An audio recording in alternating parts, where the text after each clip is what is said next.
Hello and welcome to the Better Gaming Show, the event and podcast series dedicated to all aspects of ethical gambling. My name's Jim. I'm the host of the show, and today I'm looking at this new article, and it's all to do with YouTube and their gambling policy, which is getting another overhaul. They had earlier in 2025 announced that they were looking into gambling and putting restrictions on, and it looks like they're going a step further. This article is from a website called Gambling Harm, which has recently cropped up on my radar.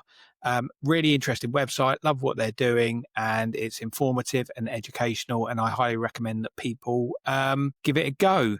The bones of the article are saying that starting later this month, so on the 17th of November, YouTube will strengthen its community guidelines and policy around online gambling content. And it is something that is drastically needed. You know, I think I have been pretty vocal in my disdain for Drake and for his cohort of gambling enthusiasts, such as Aiden Ross. And essentially, I think that Google have read the room and YouTube have read the room, decided that then what they're going to try and do is put a restriction on them to control it. It's all to do with where Google and YouTube are based, and the fact that it's a pretty unpopular rising pandemic or epidemic that people are facing when it comes to gambling harm. Let's just take a quick look in here.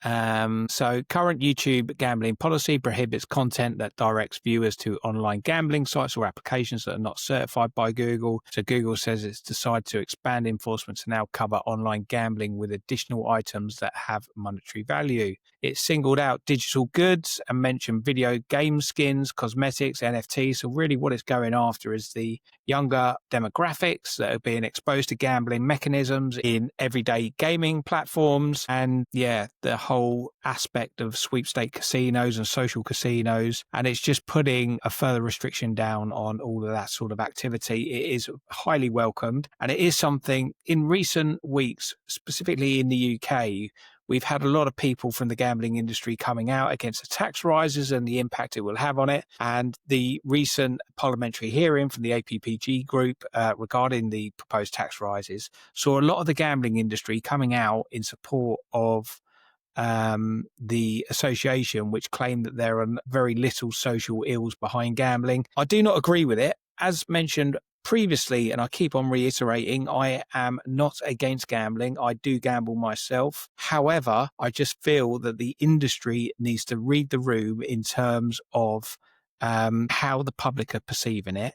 And they are perceiving that there is an overkill of gambling advertising and that it is harmful and that they don't want it being exposed to their children and the younger audiences and the vulnerable people and the ones who are suffering from problem gambling. So with all of that said, this is a welcome bit of news for the industry. I do hope that the industry supports it. And we talk a lot about blacklisting and black markets, but there are elements where one of the big pushers of this, I've mentioned earlier, is Drake and Aiden Ross, and they are backed by Stake, and Stake are firmly rooted in the ecosystem of the gambling industry, and that they, go to these shows and they are supported even indirectly by the big institutions, and that is something that needs to end.